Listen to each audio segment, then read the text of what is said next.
Amigos de Impacto Venezuela, gracias por acompañarnos una vez más en este cara a cara, como cada domingo, complacida de llevarles a ustedes las caras que son noticia, las caras que tienen pues algo que decir en este país que viene de un proceso electoral cuestionado por un sector de la población y que mostró números que quizás quienes resultaron electos para esta nueva Asamblea Nacional, que como saben va a asumir el próximo 5 de enero, van a tener que interpretar y sobre todo dar respuestas a eso. Justamente conmigo está Javier Bertucci. Él resultó pues electo como diputado principal por la lista del estado Carabobo, ha sido candidato presidencial también y dirigente político de este partido El Cambio, que él lo decía hace unos días en una rueda de prensa que ofreció en la ciudad de Caracas.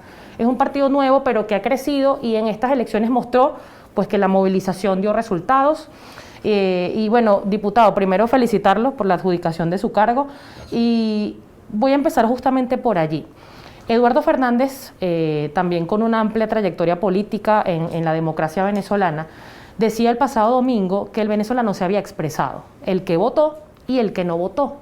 ¿Cómo van a interpretar estos nuevos diputados ese silencio?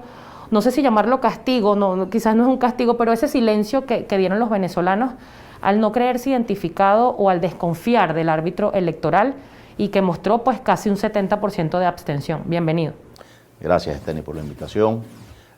Bueno, fíjate algo. Aquí la abstención no solamente afectó a la oposición, la abstención afectó, y en mi lectura, más al gobierno, porque el gobierno siempre ha demostrado una gran capacidad de movilización con recursos, pues todos lo sabemos, los recursos que tiene el gobierno para las jornadas electorales. Vimos vallas del gobierno desplegadas por todo el país, pues de forma, digamos, con una enorme ventaja, ¿no? Pero lo que yo leo muy bien es que el gobierno perdió casi la mitad del apoyo popular, que su movilización con todos, lo que el gobierno hace para movilizar, y todos lo sabemos, no le funcionó. La gente no le quiso salir a votar. Entonces es un gobierno que está aminorado, está, en mi opinión, debilitado y que definitivamente la vía electoral sería la más idónea para hacer el cambio que todos queremos en el país, ¿no? Entonces, bueno, este 70% que no salió a votar, en mi opinión, pues no ve que la elección o que esta elección podría generar cambios que ellos pudieran sentir, ¿no? Creo que la percepción de la gente fue que, bueno, ok, yo voto. ¿Y cuál es el cambio que eso puede generar en mi vida cuando esta nueva Asamblea Nacional empiece el próximo año? Creo que tal vez no hubo la posibilidad o la capacidad de comunicar el mensaje que pudiera motivar a la gente a la elección o a salir a votar. Sin embargo, la movilización, en este caso, jugó un papel fundamental. Y te explico, y nosotros pues que participamos y dimos una gran lucha en todo el territorio, pues los recursos limitados para una movilización, porque la gente o sea, está más ocupada en su vida de sobrevivir que de salir a votar. Entonces, bueno, ahí estaba la ama de casa diciendo, yo voy a votar pero me llevan, porque yo tengo muchas cosas que hacer y tengo que... No tengo gasolina, no tengo gas, tengo que prender el fogoncito, se me quemó la cocina eléctrica y tengo que buscar cómo resuelvo el problema, o tienen la dualidad, tienen el fogoncito y la cocina eléctrica, cuando no tienen electricidad, pues van al fogoncito. Entonces están muy ocupados en esa vida de sobrevivir cotidiana que en una elección. Entonces estaban más preocupados por comer ese día domingo, por ver qué conseguían y cómo cocinaban, que por dedicar 1 hora o 2 horas a salir a votar. Diputado, ¿cómo captar esa nueva movilización o esa creencia del venezolano que históricamente ha tenido en el voto, tomando en cuenta además que el año que viene vienen otras elecciones, que ha sido además un espacio, el tema de las gobernaciones y las alcaldías ha sido un espacio que también ha sido abandonado por el mismo tema de nunca acabar, de no creer en el árbitro y de quizás buscar otras vías? Se ha planteado invasión, se ha planteado intervención internacional, se ha planteado desconocimiento de Nicolás Maduro como presidente de la República, pero lo cierto es que los problemas están ahí y justamente usted lo decía, la gente está ajena porque tiene que resolver su problema diario y no está pendiente en lo que están haciendo los políticos. Y otra cosa que están siendo incluidos todos en la misma clase política. En estas elecciones en particular se decía que los partidos de la Alianza Democrática, que lo integra El Cambio, COPEI, Acción Democrática Avanzada Progresista, le hacían el juego a Nicolás Maduro.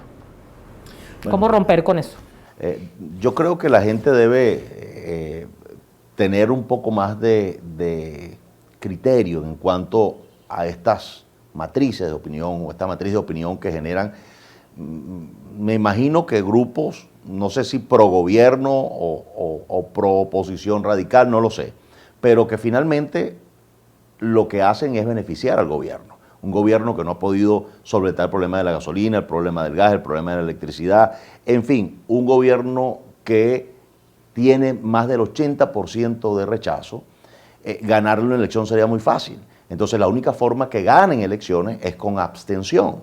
Entonces me parece que el gobierno juega a la abstención con líneas de opinión como la que todos los partidos que estamos ahí estamos pro gobierno, y creo que el ala radical también juega eso, con la finalidad de que la abstención se incremente. Y bueno, no, cualquiera que diga de cualquier grupo político y que se trate de acreditar la abstención está totalmente errado. La gente no salió a votar porque están con un grupo o están con otro. La gente no salió a votar porque no hay, ellos sienten que no existen las posibilidades de un cambio verdadero que ellos puedan sentir en su casa con estas elecciones. Entonces, bueno, ya tendremos la oposición que tener ofertas para las próximas elecciones, tener un mensaje y hacerle entender al electorado que sí es vinculante, que la elección es vinculante. ¿Qué quiere decir esto? Bueno, mira, aquí tenemos unos diputados electos y que van a afectar para bien o para mal con leyes el país. Aunque tú no hayas votado, te va a afectar.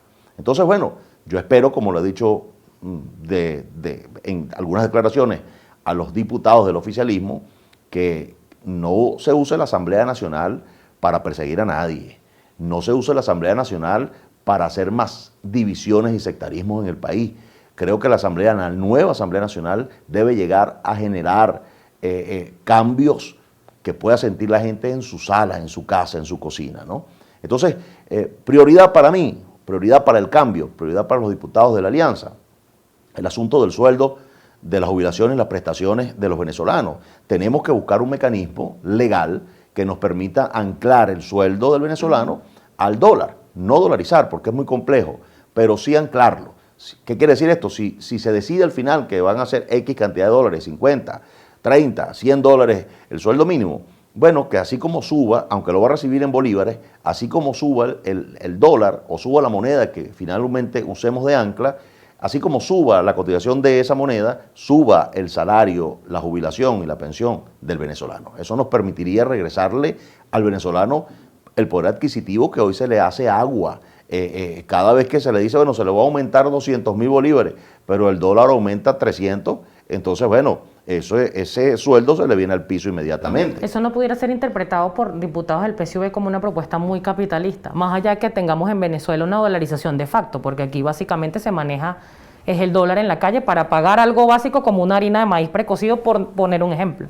Bueno, la lectura es que la lectura que tengan ellos no puede, o sea, la Asamblea Nacional nueva tiene que entender, estos diputados de oficialismo y oposición, tenemos todos que entender que la situación de vida del venezolano hoy es precaria y que la Asamblea Nacional tiene que generar soluciones para el país, tiene que generar concretos aportes de mejoría sustancial a la vida cotidiana del venezolano. Que si no es así, bueno, la pensión para gobernadores, alcaldes y lo que venga va a ser, bueno, 90%.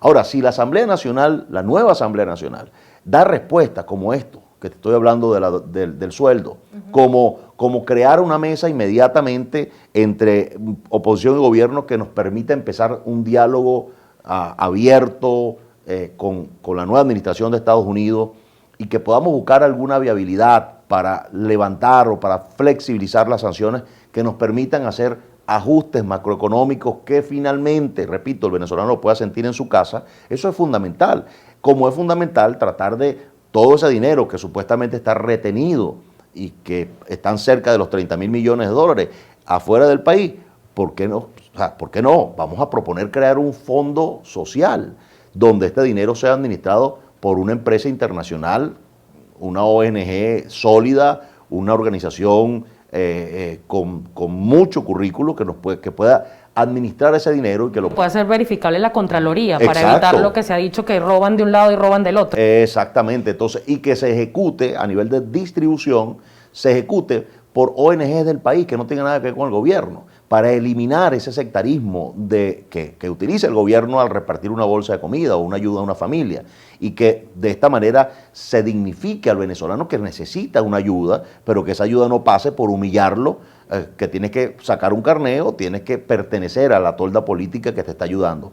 Creo que eso lo tenemos que arreglar de inmediato, porque el gobierno estaba atendiendo algo así como 7 o 6 millones de familias, y hoy solamente puede atender a 2 millones de familias. Entonces, pensemos en el venezolano, pensemos en nuestra gente, en nuestro pueblo. Esta nueva Asamblea Nacional tiene que llegar allí el 5 de enero pensando en el pueblo venezolano, pensando en la gente y no pensando en que vamos a perseguir a alguien, que vamos a poner preso a alguien o que sencillamente vamos a ponernos ahí a tirarnos golpes, sillas e insultos. No, no, no. Para eso no estamos nosotros o no fuimos electos. Y para eso no está el Cambio, que es el partido que representa, queriendo llegar a la Asamblea. Estamos queriendo llegar a la Asamblea para hacer algo a favor de nuestro país, hacer algo a favor de nuestro pueblo sufriente. Diputado, en este momento han tenido, obviamente es muy reciente el tema del resultado del pasado domingo 6 de diciembre, pero han tenido algún tipo de conexión, algún tipo de comunicación con la nueva administración de Estados Unidos. Sí, yo específicamente fui contactado muy cordialmente. Están haciendo, me imagino que no he sido el único, me imagino que han estado hablando con otros dirigentes políticos de oposición, y lo que quieren es información. Se ve claramente que no quieren usar los mismos interlocutores que era pues este grupo de Guaidó y su gente para que le den información. Creo que ellos están en la posición de no imponer, sino generar una negociación que empiece con un gran acuerdo interno en Venezuela. Y más o menos eso es lo que me dejaron ver. Así que están poniendo casi toda la responsabilidad en nosotros como venezolanos. O sea, ustedes resuelvan su problema político, luego háganos una propuesta y nosotros vemos si es viable o no es viable esa propuesta. Entonces eso es lo que tenemos que hacer urgentemente en la Asamblea Nacional. ¿Cuál es la opinión del diputado Javier Bertucci con respecto a la consulta popular propuesta por Juan Guaidó?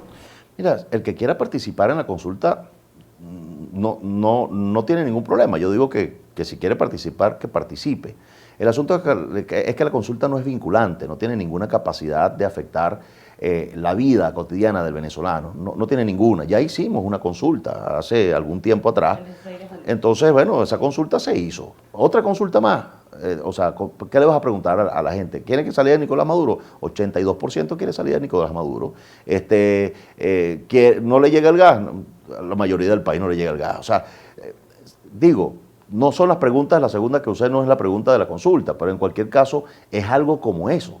O sea, no termina de afectar la vida del venezolano. Entonces, ¿para qué mantener al pueblo en una propuesta que no va a tener ningún tipo de desenlace positivo? ¿No? Ahí no hay, ya esa propuesta de este grupo fracasó por completo. Tenemos que entender que tenemos que ir a otra estrategia, y la estrategia es una negociación con el gobierno, que no sea impositiva, no es que vete Nicolás Maduro. Claro, es una tontería decirle a Nicolás Maduro vete porque el pueblo quiere que te vaya. Bueno, sí, pero tiene todas las fuerzas militares, todo el poder lo ejerce Nicolás Maduro, entonces no puedes hablarle desde esa perspectiva. Eso es una tontería política, eso es una muchachada política, eso no es política ni siquiera. Entonces hay que entender que vamos a tener que sentarnos con este gobierno y ese sector de la oposición estaría incluido, diputado. Guaidó, Enrique Capriles, Stalin González, María Corina. Yo espero, pero acuérdate que hay posiciones muy radicales acá, ¿no? Hay un grupo de claro, pero es un sector que existe y que está en Venezuela.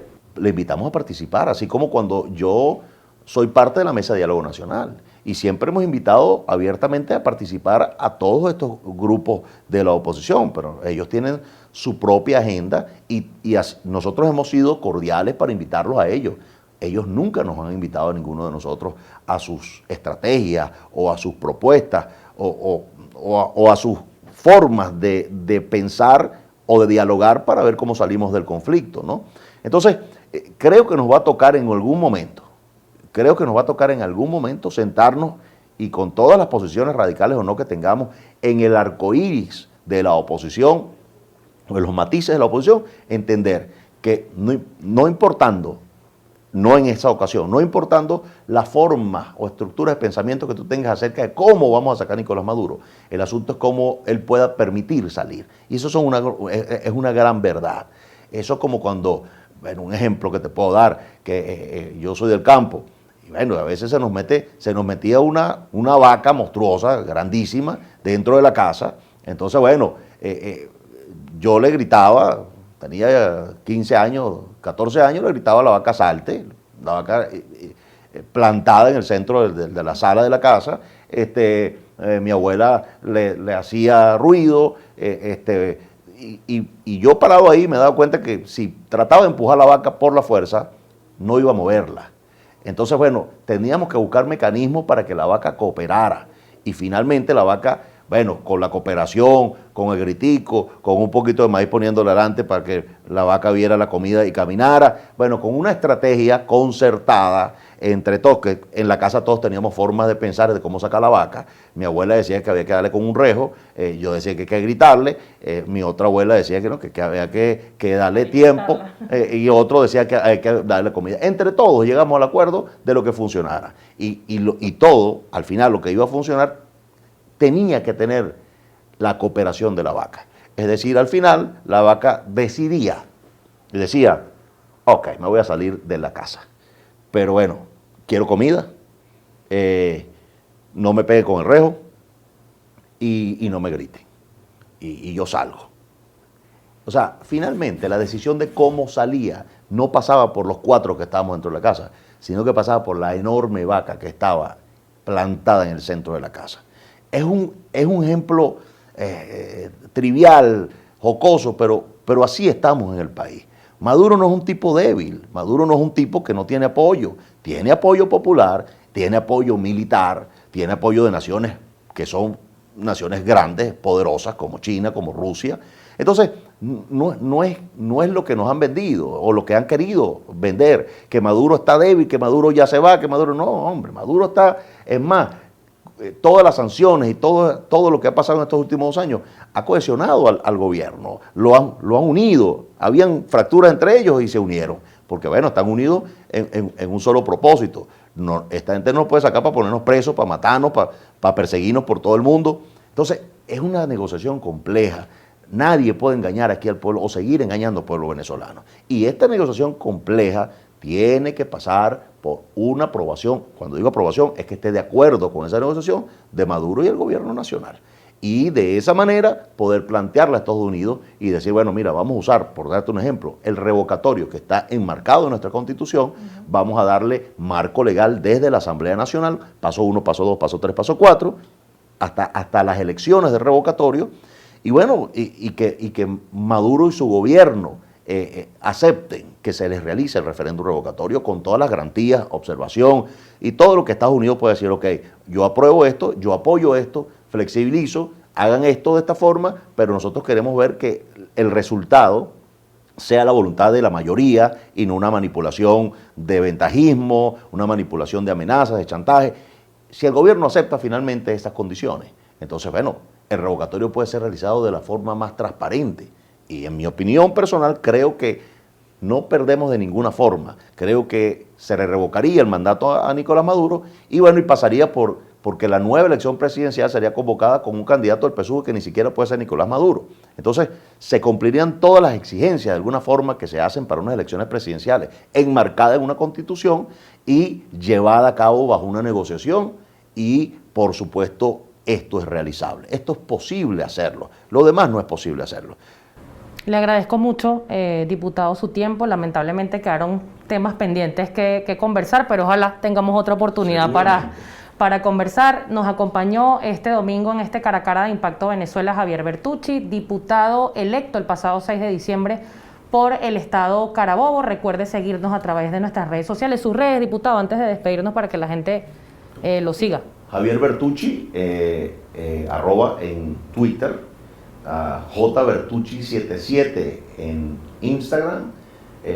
Bueno, y en el Facebook no sé cómo aparezco porque nunca lo he manejado. Bueno, por ahí seguramente lo Sí, buscan, Javier ahí lo Bertucci, buscan, y no sí. creo que hayan tantos con ese nombre, con ese apellido. Así es. Bueno, nos vamos. Feliz domingo. Gracias por la compañía. @Stenin son mis redes en Twitter y en Instagram. Nos vemos el próximo domingo.